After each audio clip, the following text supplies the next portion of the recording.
La presidenta Claudia Sheinbaum nos lo dice muy claro. México es el país más democrático sobre la faz de la tierra. Hay algunas dudas, hay quien presenta otros datos. Esta mañana Transparencia Internacional colocó a México en el lugar número 144, si recuerdo bien, en el campo de la percepción de la corrupción. Esto nos deja muy mal parados y sobre todo en estos momentos estamos discutiendo si se hace o no una reforma electoral y en qué términos. Mucha gente piensa que puede ser un golpe mortal a la democracia en nuestro país. Yo quiero agradecer la presencia en este programa de Benito Nasif, investigador de la División de Estudios Políticos del CIDE, ex consejero electoral. Benito, en primer lugar, gracias por estar con nosotros. Pues déjame empezar por el principio. ¿Es México el país más democrático sobre la faz de la tierra? Veo que The Economist, el VDEM, que es una institución sueca, dicen otra cosa. También la Universidad de Wolfsburgo, que tiene un índice de democracia o calidad de la democracia en el mundo, tampoco nos pone muy bien parados. Pero, ¿tú qué opinas? ¿Somos el país más democrático? Bueno, de acuerdo con los criterios que utilizan las instituciones internacionales que regularmente están monitoreando los sistemas políticos de todo el mundo, no solamente no somos el país más democrático, sino además la calidad de nuestra democracia ha venido degradándose al grado que para algunos de estos índices internacionales que tratan de medir de forma objetiva el funcionamiento de las instituciones políticas, hemos dejado ya de ser un país democrático. De hecho, antes nos consideraban una democracia imperfecta. Ahora Estados Unidos es considerado una democracia imperfecta, pero ahora nos consideran índices como el The Economist Intelligence Unit, nos consideran un régimen híbrido. ¿Qué es un régimen híbrido? Pues estamos entre un sistema democrático y un sistema que ahora se denomina autocrático o autoritario. Entonces hemos regresado a ese terreno gris donde no queda claro si seguimos siendo una democracia o una especie como de autocracia popular. Hemos visto un cambio radical a partir de 2024 con el hecho de que tenemos por primera vez desde hace mucho tiempo mayorías calificadas del partido en el poder en las dos cámaras del Congreso de la Nación. ¿Son legítimas estas mayorías calificadas? Bueno, desde mi punto de vista, la coalición, que digamos es la coalición oficialista formada por Morena, PT y el Partido Verde, tiene un grado de sobrerepresentación, es decir, tiene más escaños en la Cámara de Diputados. 20% más. Así es. Pero el artículo 54 de la Constitución nos decía otra cosa, ¿no? Nos dice que el máximo debe ser 8%. Si ese 8% se hubiese hecho valer, no tendrían esta mayoría calificada y prevalecería algo que se conoce como pluralismo político. Hay un error al pensar en que el pluralismo político es simplemente la representación de las minorías en el Congreso. El pluralismo político, tal como se introdujo en México en 1996 con esa reforma constitucional y como se planteó en diferentes sentencias de la Suprema Corte de Justicia, es una forma de distribuir el poder utilizando un régimen lo más cercano posible a la proporcionalidad entre votación y escaños, de manera que no te alejes demasiado, más del 8% en el porcentaje de escaños que tienes en la Cámara de Diputados respecto a la votación que obtuviste en las urnas de la ciudadanía. Eso dispersa el poder y activa contrapesos, ¿sí? Activa controles externos al partido o a la fuerza política dominante en el Congreso. Eso hoy en día desapareció, ¿sí?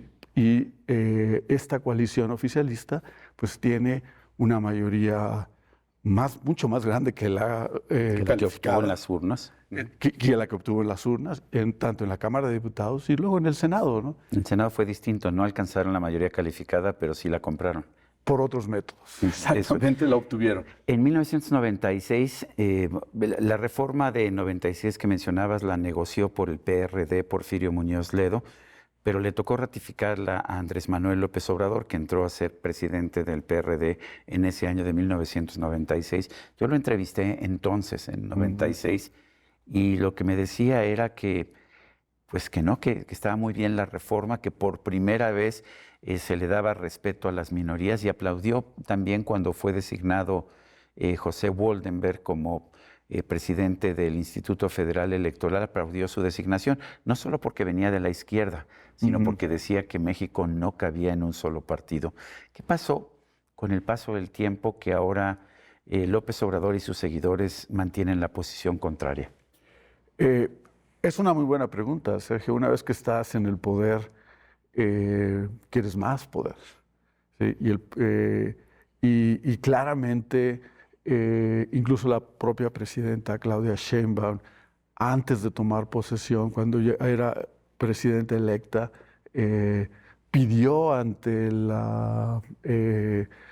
Tribunal Electoral que se les concediera esa mayoría calificada, que se pronunciaran a favor de una interpretación de la Constitución que les permitiera tener todo el poder, ¿sí? Para poder llevar a cabo sus reformas sin tener que negociar con la oposición.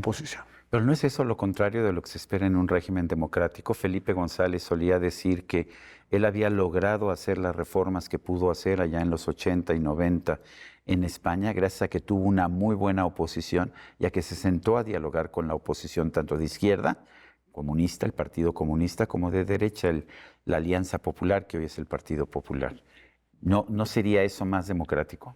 Por supuesto que sí, esa es mi opinión. ¿Sí? Yo creo que la democracia es incompatible con esta concentración absoluta del poder, porque la democracia requiere de controles externos a quienes detectan el poder. Y en México, esos controles externos donde se encuentra localizado el poder, efectivamente, que en este caso en México ahora es la presidencia de la República, pues prácticamente han desaparecido.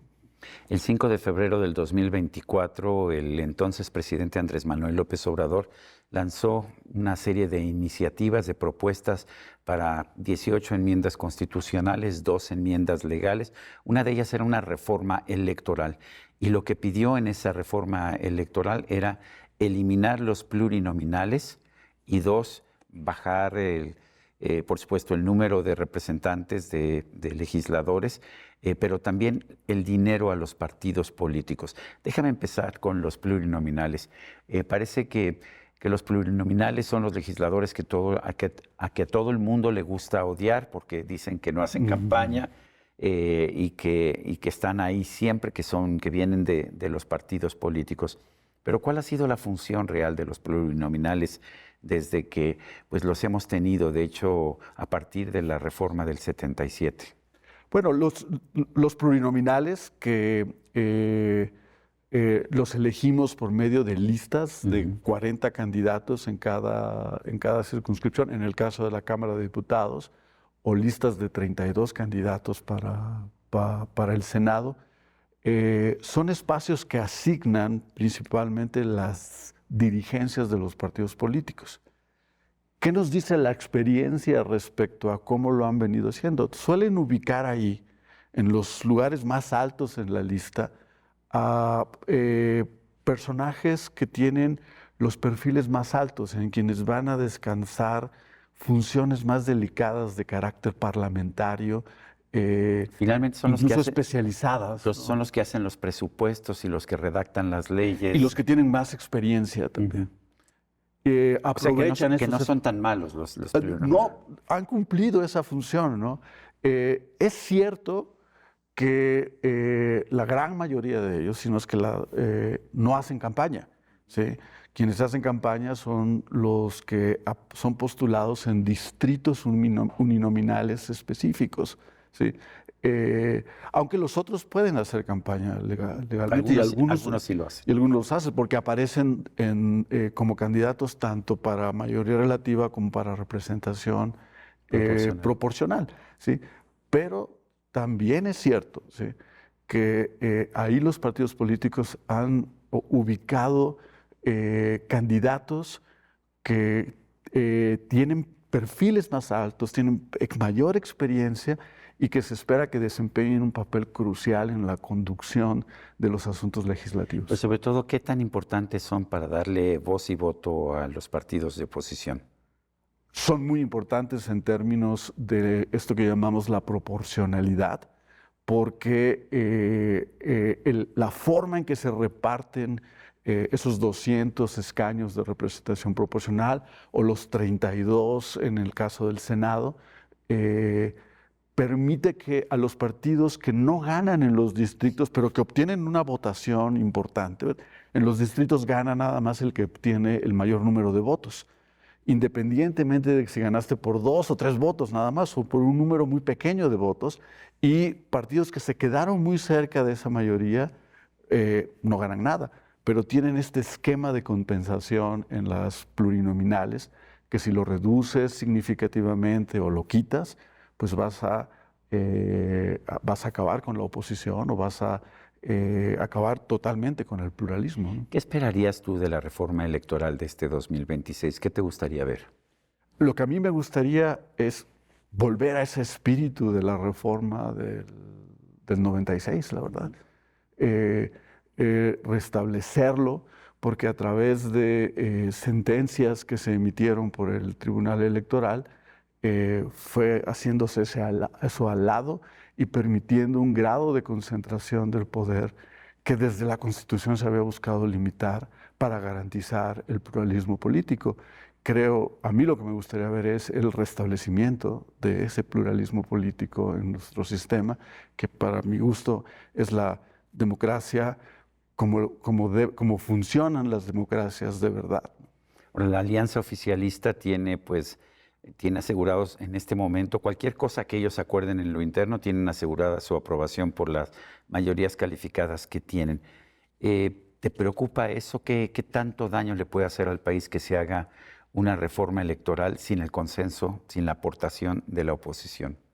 Pues la parte preocupante, ¿sí?, es que quienes ahora tienen todo el poder pueden utilizarlo para perpetuarse en el poder y seguir conservándolo por mucho tiempo, introduciendo barreras que limitan la competencia y promoviendo incluso o institucionalizando la concentración total del poder en una mayoría pequeña.